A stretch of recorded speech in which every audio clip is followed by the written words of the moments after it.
Well, I didn't exactly have a Mohican, but I did stick strawberry jam in my hair to make it stand on end, you know. No, they didn't have hair gel in those days. How old were you then? You know? Oh, around 15.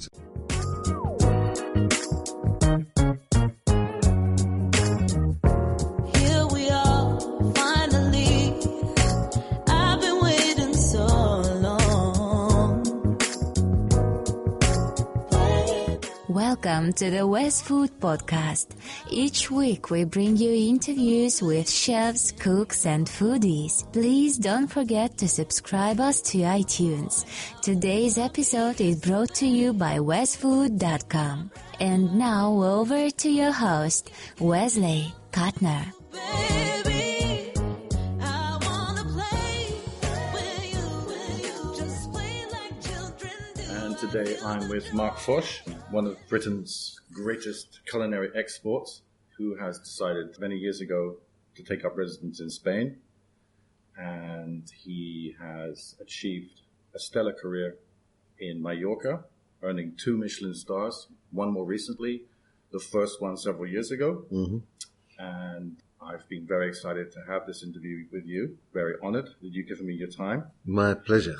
So, Marc, why did you choose to open a restaurant in Mallorca recently? That was Simply Fosh, where we are today. Sure. Well, I came, a lot of things happened in my career a little bit by accident, I guess. I came to Mallorca to open the kitchens of a hotel that was recently opened, but that was 20 years ago in Santa Maria. And I'd spent the previous 3 years in San Sebastian. And again, I kind of went to San Sebastian and thought I'd stay for 6 months and ended up staying for 3 years. I really enjoyed the culture. I picked up the language quite quickly, and so I was enjoying living there. But I felt I needed a change, so Mallorca seemed like an interesting place to come. Again, I had no idea that I'd be staying here for 6 months, a year, 2 years. And I realized pretty soon after I got here how beautiful the island is, that there is good produce to be had. It was still in the days, I think, 20 years ago that we were still kind of finding our feet gastronomically, I think, in Mallorca. I think it's got a lot better over the years. But I did feel that for a chef it was quite an inspiring place to be. And I opened Simply Fosh now 7 years ago.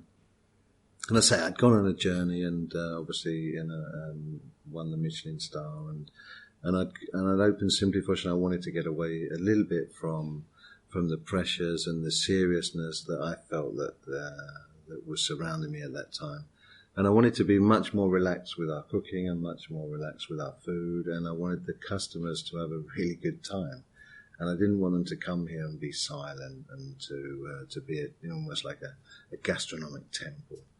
And so we started, and we went on this little journey, and we started, and I think that little by little we couldn't help ourselves, and we've improved the standard every year.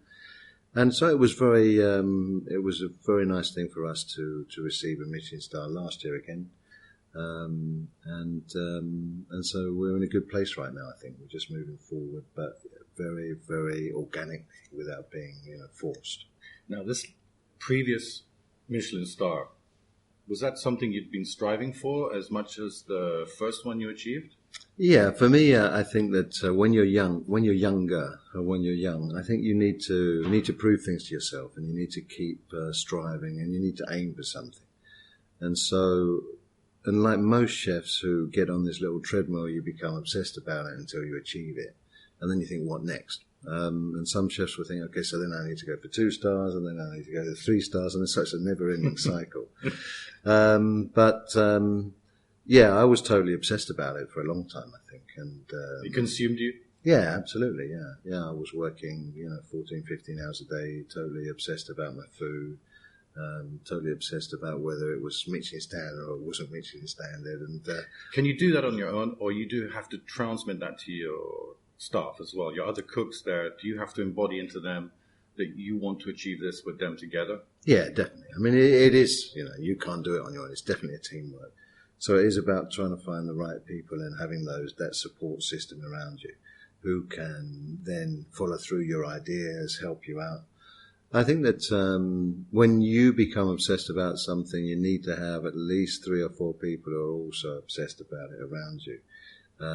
It's good for their career as well. Yeah, absolutely. And they're all, and we're all, pushing in the same direction. And I think that the team aspect of that, and it's same in service, not just the kitchen, is vital, I think, to be able to achieve a very high level in anything you do. I've spoken to several chefs that have worked with you in your previous restaurants, and they haven't got anything bad to say about you. How can you achieve that people don't get on the wrong side of you, and that they're very grateful actually to have worked with you, and they still maintain relationships with you to this day? Sure. What's that down to? How have you achieved to be so calm and collected in the kitchen? I mean, I think I'm very focused, but I'm also fairly calm, and I think that I'm also fair. I always think that I'm quite hard. I expect a lot from the people around me and the people who work for me, and I expect them to be very dedicated, hardworking. I expect them to go the extra mile for us. But on the same side, I think I'm always fair. Does this mean that you get your sous chef to do the bollockings? Well, yeah, initially I used to do it, but I don't do it anymore. And I think the good cop, bad cop works, Was that the case with Adrian? Definitely, yeah. Okay. Yeah, definitely. It's strange, because when Adrian turned up, and Adrian is a fantastic chef. I recently met him at his new restaurant in Palma. He spoke very well of you. Yeah. And he, and again, he was a young, very ambitious, wanted to get ahead, and had no problem, I think, dishing out a good bollocking, which is important, And that category. But for me, it was great because it allowed me, I think, to for once to always try and probably have a different kind of relationship with the chefs that were in the kitchen at that time. But you ended up sending him to Siberia or something, didn't you? Well, I didn't send him, but it was funny. We had an opportunity to open a restaurant in Moscow, and as a consultancy.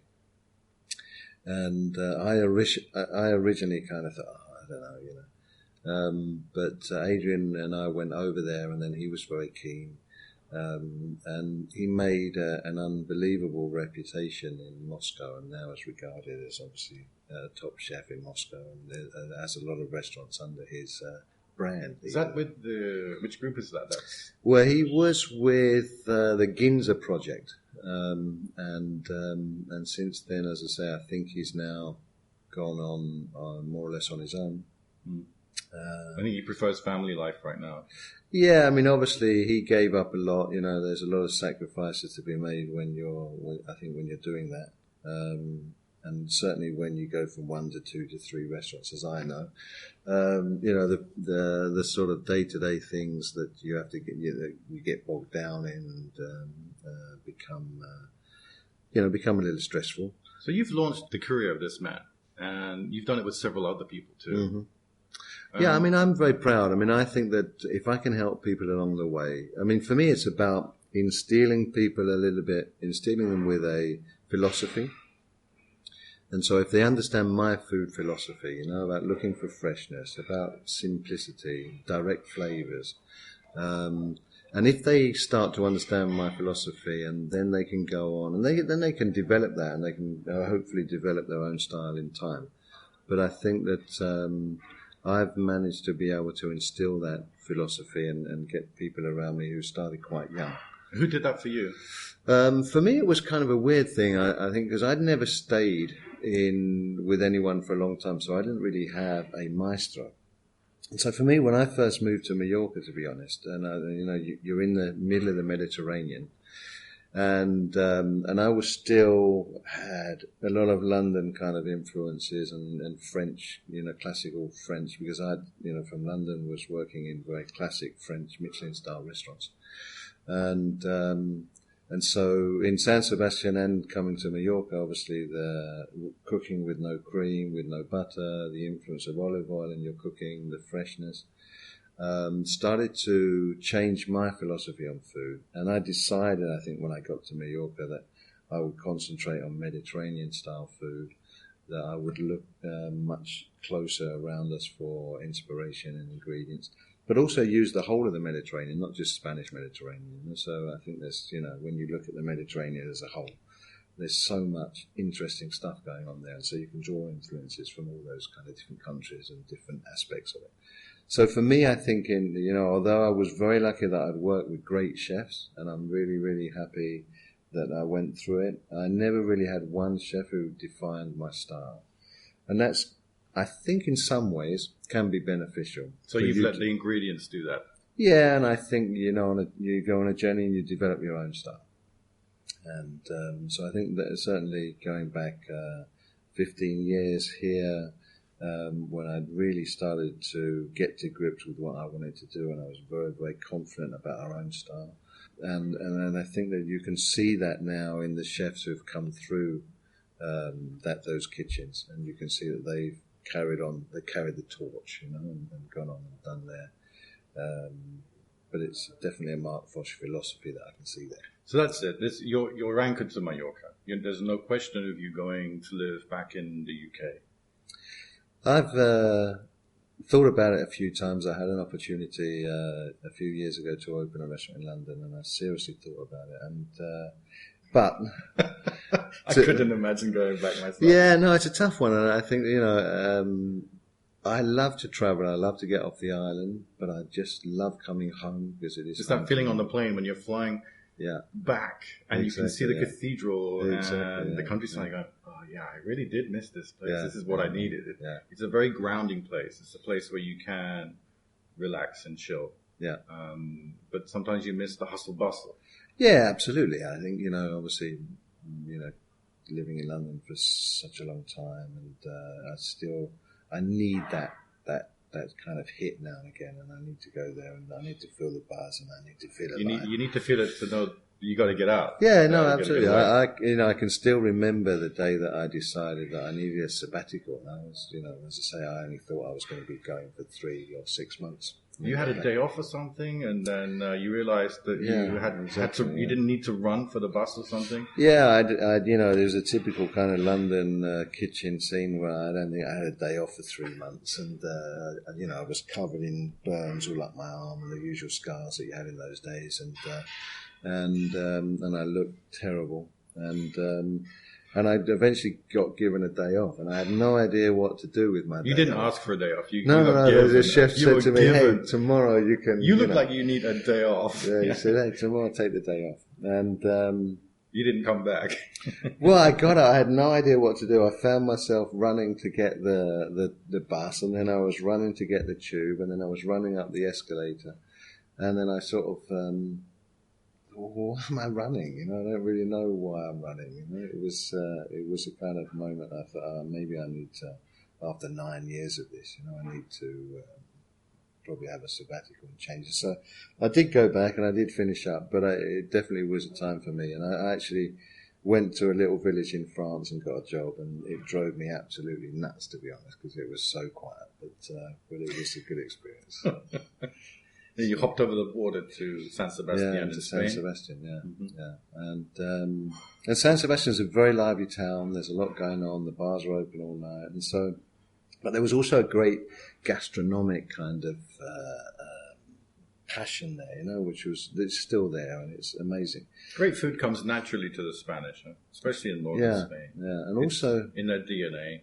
Yeah, no, absolutely. And also for me, I was just, after I'd been there for 3 months, I really started to feel that in Spain there were things happening. It was before the El Bulli boom and all those kind of stuff. But, Ferran Adrià was just starting off, and people within culinary circles started to talk about him and that something was going on there. And then obviously Arthac and Berasategui and these guys in San Sebastian. And so...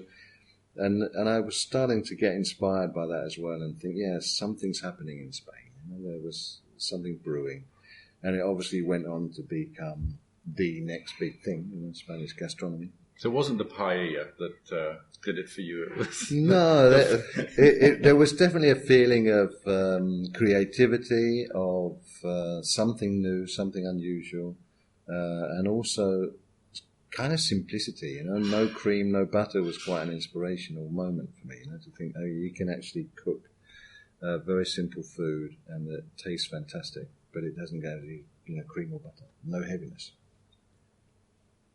When you look back at your career, what were the happiest moments that you can remember? Or so you can just pick one. Yeah, I don't know really. I mean, I think that there's several as you go along. Obviously, I mean, like a career of a chef is like this express train, and one job fuses into the other, and it's very difficult sometimes to distinguish which moments were the most rewarding. Yeah. There must be a highlight of your career before you became Marc Fosh Enterprise. Yeah, sure. I mean, I remember getting my first promotion, when I was a young kid, and I was really lucky that I started at a restaurant called the Greenhouse in Hayes Mews in London, and it was a very tough kitchen, and at that time they had a very severe disciplinarian as the executive chef, was a German guy, and we had to sit down and have lunch with him, and so I was just a young commie chef coming in, and so I got treated fairly badly. It was fairly brutal, to be honest, and you really had to go through it, and I watched other kids come through and sort of not survive and quit after a month, and I went through 6-8 months, and I remember him calling me into the office, and I thought he was going to fire me, and because he'd never called me into the office before, and so he sat me down and he said, hey, I think we're going to promote you, and there's a new guy coming in. I want you to look after him and show him what to do or whatever. And I walked out, and I felt at that moment that my career at least was going somewhere. I was 17. I wasn't going too far. But for me, it was a big moment because I think that I needed that kind of little bit of encouragement to be able to keep pushing yourself, to that limit. So basically, he was saying that you'd survived basic training. Yeah, exactly. Exactly. The drill sergeant style. Yeah, absolutely like that. It was like, you have passed it was almost like a test those first 6-8 months. I'd say a lot of chefs would do pretty well in the army. Yeah, I mean, it was in those days. I think it's much better these days, and I think generally, maybe it's too easy these days. Well, it could be, but I think that certainly when I started, it was pretty horrific, and there was a lot of behaviour which shouldn't go on in any workplace, to be honest. There was even, it was back in those days. There was so much mystery as well. The chef had all the knowledge, all the skills, all the wisdom. And you had no access to it whatsoever. You had to steal, basically watch and steal all the techniques, all the recipes. And there was no way you could get hold of these treasures, Yeah. But today, you can go on the internet. There are apps for everything. There's great cookery books. There's YouTube. Yeah, you don't even need to go to culinary school anymore. No, it's fantastic. In that respect, it is fantastic. And chefs have over the years... shared this. People can watch you on YouTube as well. Yeah, get great insight into dishes. And I've always kind of thought, because I can remember those sort of, even I actually had work experience when I was at culinary school, and I went to the Savoy, and there was an old sauce chef there called Eric, and he'd been there since the day he was born, I think, this guy, and he wouldn't give you so secretive about everything that he did and everything that he put into his sauces. And it was like he was the only man in the world who could make his sauces. And really, looking back, it's totally ridiculous. Today it's ridiculous. Yeah, absolutely. So luckily things have changed, and I think that people coming into this business, these days, they don't have to suffer so much. But they do need to be incredibly hardworking and dedicated still. And I found that a lot of chefs, I'd go into a restaurant myself as a chef to find that the restaurateur had been held to ransom by his previous chef because, they'd end up bullying the restaurant owner. Yeah, sure. Sure. Because I've got all these skills and all this experience, and without me, you're nothing. Yeah. No, I'm sure you've come across that yourself. I have, and I've seen it,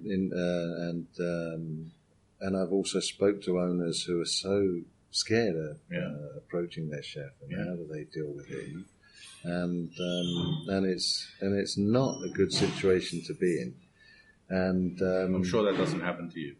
Well, I think obviously that's one of the good things I think about obviously being a chef proprietor is that you've been through the ropes, and you can go into any kitchen and you know whether the chef is full of BS or not, and you know whether the situations are right or wrong, and I think that also you can help I think the guys in the kitchen to realise that it is a service industry and the client is why we're all there, Also, another interesting thing that's happened over the last few years, I think, in a lot of places, is that there's open kitchens now, and that for me is such a great thing for chefs generally, that they can see the customer, that the customer can see them, that there's a direct sort of involvement with the client. Because sometimes when you're hidden away in these little four walls and the confines of a kitchen, your view of the world is a very, very perverted one. It's not it's not actually a true overview. So open kitchens, I think, are fantastic. Not many chefs who open their own business stay in business because they weren't business-minded. How did you succeed? I got to admit that it's a lot by luck.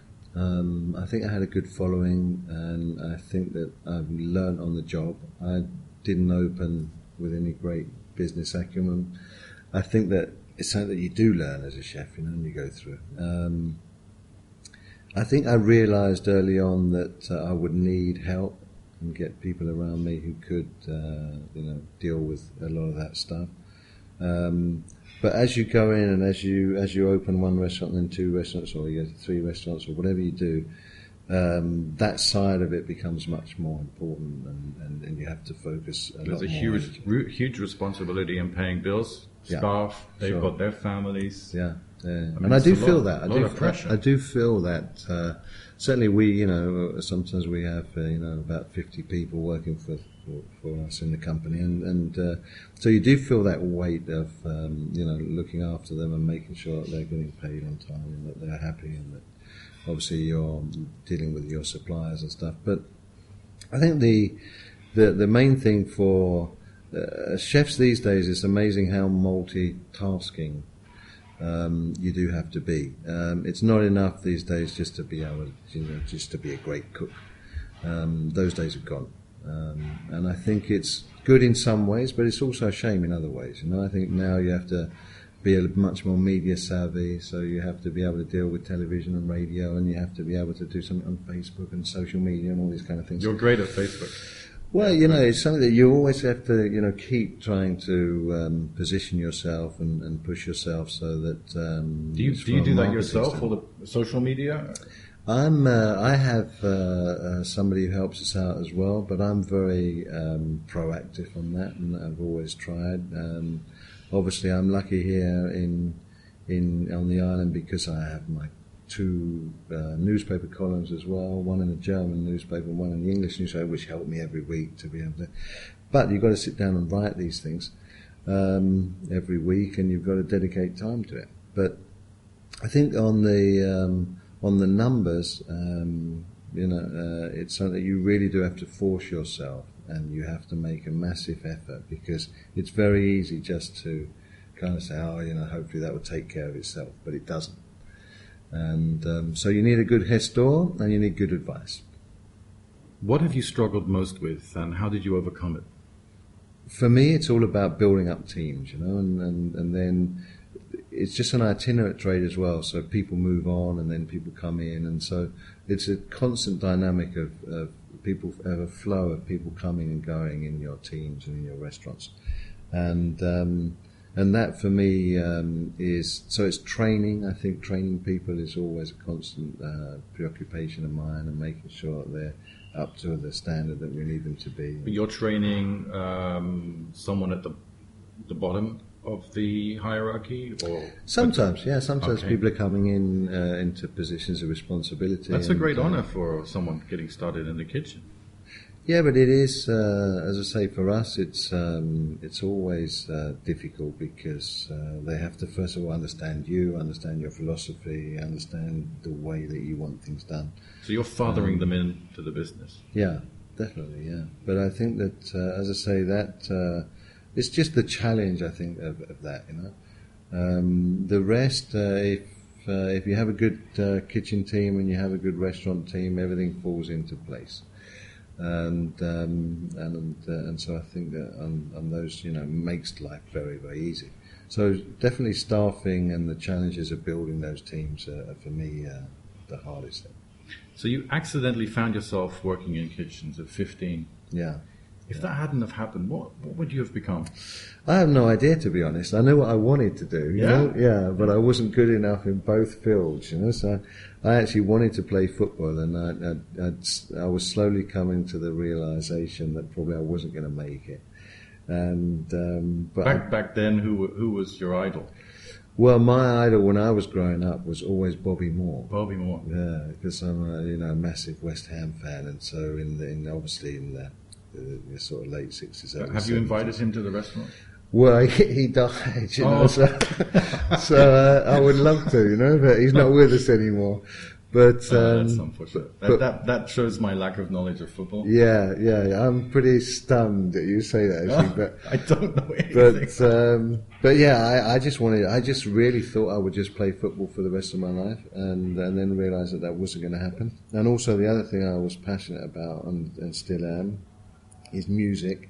And I wanted to sing and play guitar in a band. But what kind of band? Would it be country? Would it Well, be in those days, R&B? obviously, because Because you're a laid-back kind of guy. Yeah, So but, you know- you would have chosen laid-back music, right? well, no, unfortunately, I wasn't. You know, so it was just it was in my punk phase. I can't about imagine. that, yeah, I can't it imagine was- you with a Mohican. Well, I didn't exactly have a Mohican, but I did stick strawberry jam in my hair to make it stand on end, you know. They didn't have hair gel in those How old days, were you then? know. Oh, around 15, something like Brilliant. 14, 15. Okay. And John Lydon was your idol. back yeah, then. yeah. I mean, well, I sort of started off with the Sex Pistols and then got really into a group called the Jam, and then started following them around all over the place in London at the time. So let me And, see. You started as a punk, and then you became a mod. Exactly. Okay, Yeah. got So you know, it was kind of a general phase. Punk for me lasted about 6 months, and then it was more like new wave, and then slowly drifted into mod, and I felt much more comfortable. So with the green Parker. Yeah, I loved Yeah, it. Yeah, I okay. loved it. Yeah, and you know, you became obsessed about your clothes and the way you looked, and it had to be the right pair of trousers with the, whatever. And so You didn't have to iron those trousers, did you? yeah, They the were stay special. press. The Yeah, stay press exactly. trousers, Yeah, exactly. Yeah. So Brilliant. Yeah. So anyway, I realised that I wasn't good enough. My voice wasn't good enough, and so.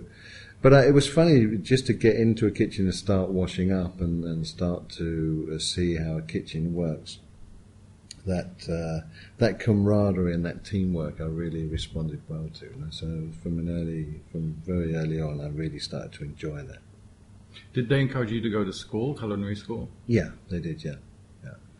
I did start to go to culinary school, and for me, I found it very frustrating, to be honest. Culinary school, I found it much too slow, much too. It wasn't enough practical, and so I didn't actually enjoy it at all. And I just wanted to leave and start in a kitchen, and I couldn't wait until it was all over. And all that time, I was still cooking in the evenings and at weekends in this restaurant. So for me, it was okay, and it was something you needed to do and get your certificates and all that kind of stuff. But even these days, I wouldn't necessarily advise it to young chefs. I once heard, I think it was Marco Pierre White say, well, maybe it's a good idea, but maybe you should really work in the kitchen and asked to get some day release to a college. Sure. I wish I had done that. Yeah. Because I feel like I wasted 2 years. Yeah. I mean, looking back, I think the only good thing that it does is that, if you learn the classics and you learn, how to make a roux and how to make a demi-glace and all those kind of things, as you go through, or whether it might be the basics in pastry and...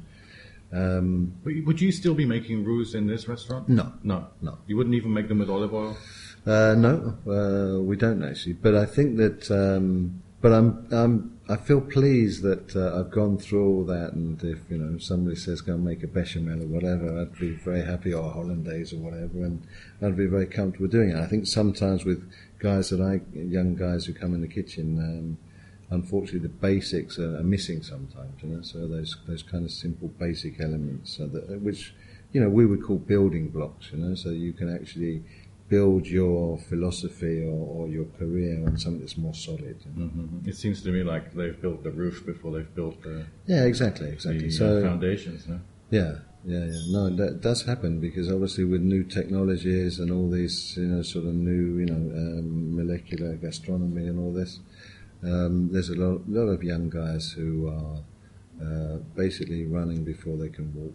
Do you cook at home? Yeah, I do. Yeah. I really enjoy cooking. Does your wife expect that of you, or this is like, no? When are you going to cook for she me? cooks too, So we share the cooking a lot, and we also cook together, which we like. Open a bottle of wine and cook together. Put some Paul Weller on or something, and so for me, I think it's a pleasurable thing. I think it's not a stressful thing at home, and I think that at home, as I say, I really enjoy cooking, and I like to cook. I guess a lot of rustic kind of simple food at home. I cook a lot of North African food. I don't know why, but I do a lot of Persian stuff and Moroccan stuff and things like that. I like all those flavors. Where have you travelled to inspire you with flavors? I'm lucky. I get to travel quite a lot, and so everywhere you go, you kind of see certain things and think that it's always.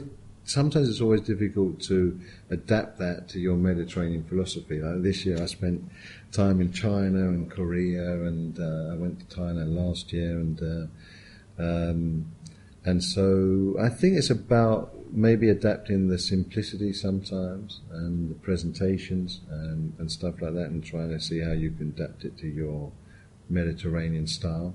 I've banned kind of soy sauce and wasabi and all those kind of things from my kitchen, because I don't think that's what we should be doing. They're not really Mediterranean flavors. No, exactly. And I think obviously it becomes sometimes I look at restaurant menus certainly now, and there's just a mishmash of all things happening there, and some call it fusion. Yeah, I would call it confusion. Yeah, no, absolutely. I agree, and I can't see the problem that I have with it sometimes is I can't see a style, and I can't see maybe a defined person behind it, which I think is always good to know that you can put your trust in someone. When you go to a restaurant, you definitely put your trust in someone, and you kind of think, okay, that if I go to this guy's restaurant, I know what I'm going to get, and I know what he's going to give me, and I'm happy that I'm spending my money.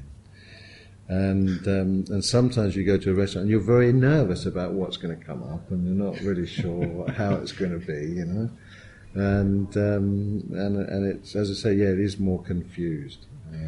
How do you enjoy yourself when you go out to dinner with friends or family? Can you relax and sit down and enjoy the food, or are you criticizing everything? No, generally I'm pretty good at relaxing and just enjoying good, simple food. I mean, obviously, badly thought out or badly cooked food annoys me. Do you feel like you've got the authority to go there and admonish the owner or the chef? I'm normally very relaxed, and so I'm not really a complainer when I go out. But I do definitely vote with my feet, like most people, and just won't go back. Do you think you should be forced to pay for a meal that was that bad? No, I think probably not. No. Obviously, I think that it's obviously because food is a lot about taste, and it's a lot about a very personal thing sometimes. So I have no problem, for example, if people come to our restaurants and they'll say, I didn't actually like that dish. And they'll say, well, why didn't you like it? Well, maybe the flavours didn't work for them or whatever. And you think, well, that's okay because that's personal taste. If they say it was overcooked or undercooked or whatever, or over-seasoned maybe, then you could probably wipe it off the bill and say, look, we obviously made a mistake and I'm happy not to charge you for it. But yeah, I think when I go to other restaurants, as I say, I'm normally fairly laid back. But I do always try and go to restaurants that are friends of mine and that I know that can cook to a certain level and I'm going to be happy eating there. What's your biggest peeve? I think it's just lazy food. There's a lot of people who are cooking food and they're not really, there's no passion there, and you can just see it straight away that it's just lazy, badly prepared. And those kind of things really annoy me because it just takes the same amount of time to do those simple things well as to do them badly. And I can see bad habits in a chef straight away, when they come into a kitchen, whether they're cutting well or whether they're lazy kind of habits, really annoy me. You learned very young to have good habits. What were those habits that you learned at a young age? Which habits did you pick up? Well, I had no choice in those days, as I say, because you had to work incredibly quickly, you had to work incredibly clean, and so they were the two kind of elements that I think, and be aware of what's around you and be aware of what's happening in the kitchen,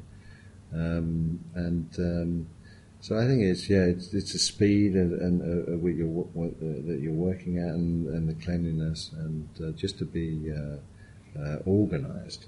So if you come into the kitchen and you see a chef tripping over spilt food and he's got a stained jacket and he's got his finger, you can say, well, it's not a great chef. Or he's more interested in his mobile phone or whatever, and you can see that straight away, I think, and you can see whether people have it or don't have it, and for me, sometimes even by the way they walk, you can say, okay, it's not going to happen or it is going to happen. Say a chef's gait.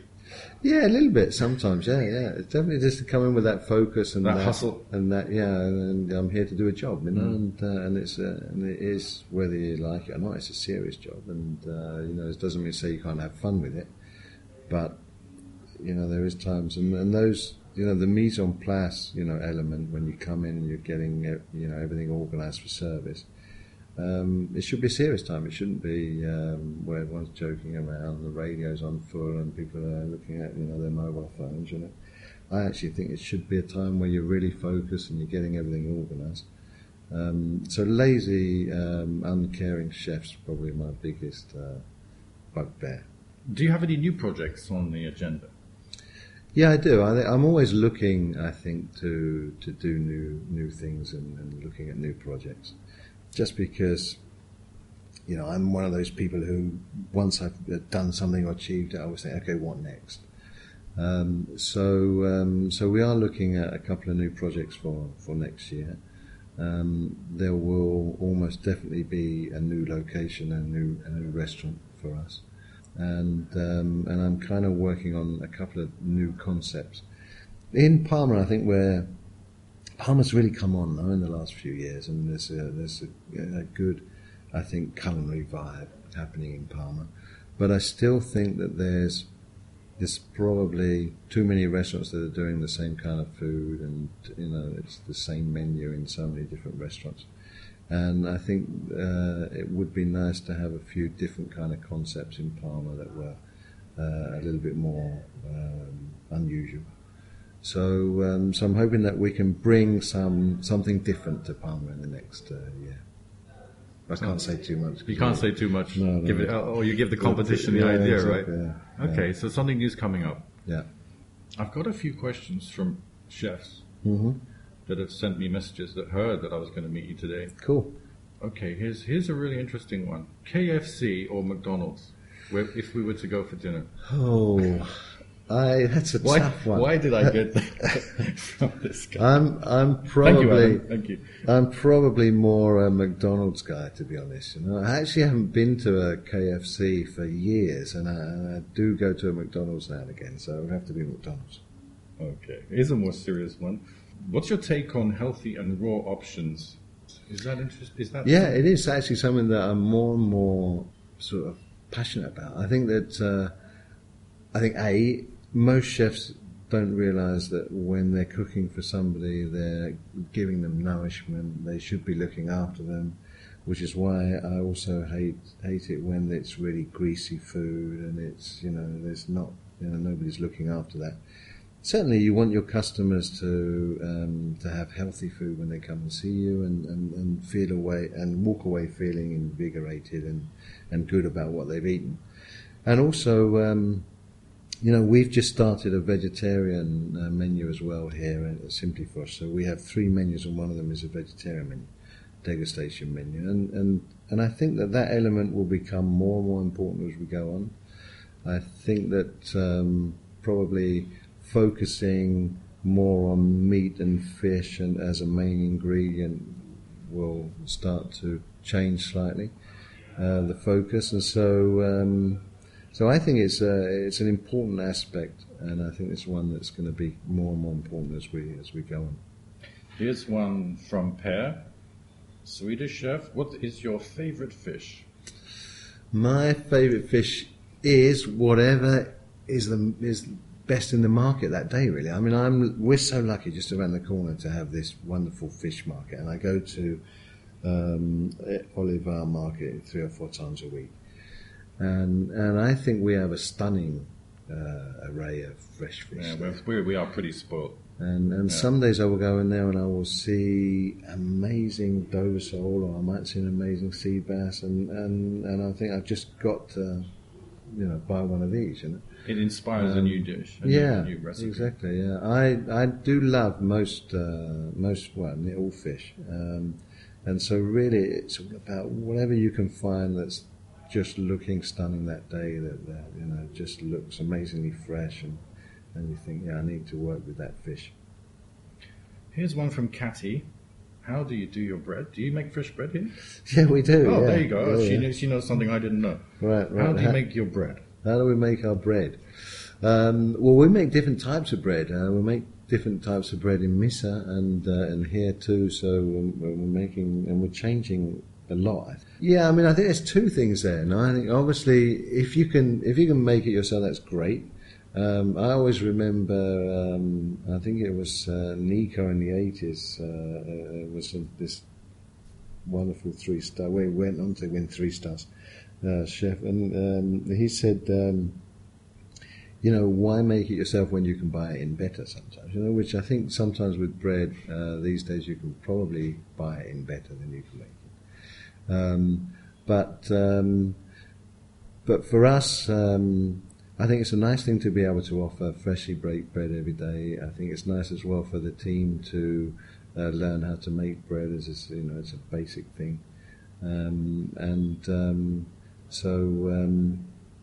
to answer the question, it's there's different you can't mixes give or your whatever. secret away, no. Yeah, without giving the recipes or whatever. But bread is fundamental to us. I'm surprised you have room for that. It's something that takes a lot of space. And it's a lot of. It's something labor new. intensive. It's new to us, to be honest. At Simply Fosh in Missió, we've been doing it for the last year and a half, nearly 2 years. And then over the last few months, we've started to make our own bread here in Simply Fosh. I think with the new star, I kind of thought, well, we need to push on. We can't sort of stand still. So what do we need to work on just to be able to keep raising the bar a little bit? And one of the things that I thought we needed to raise the bar on is to make our own bread and to, maybe look at the cheese board and what we serve with the cheese and how we do that. And the other thing is the snacks in a restaurant when you go in and sit down. What are they serving you? So, and then petit fours, so all those little elements within a gastronomic restaurant are important. And right now I'm focusing on those 4 or 5 elements that I really think that we need to improve. One of the last questions from Jack, who owns a restaurant in Mallorca. What do you think of chefs becoming TV stars, turning into TV stars worldwide? I mean, you're a TV star, but you're a very private man. Yeah, I mean, I think that television has been great for our industry in lots of ways, but I think we're getting to a point where it's going to become not so great for our industry, to be honest.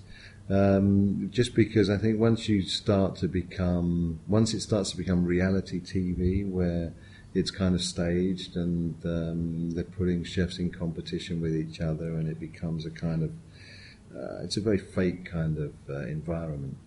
So cookery programs that focus on great food and that teach people how to cook and that they're passionate about it, I think are great, and chefs who go on those programs and do that, and some of them are brilliant.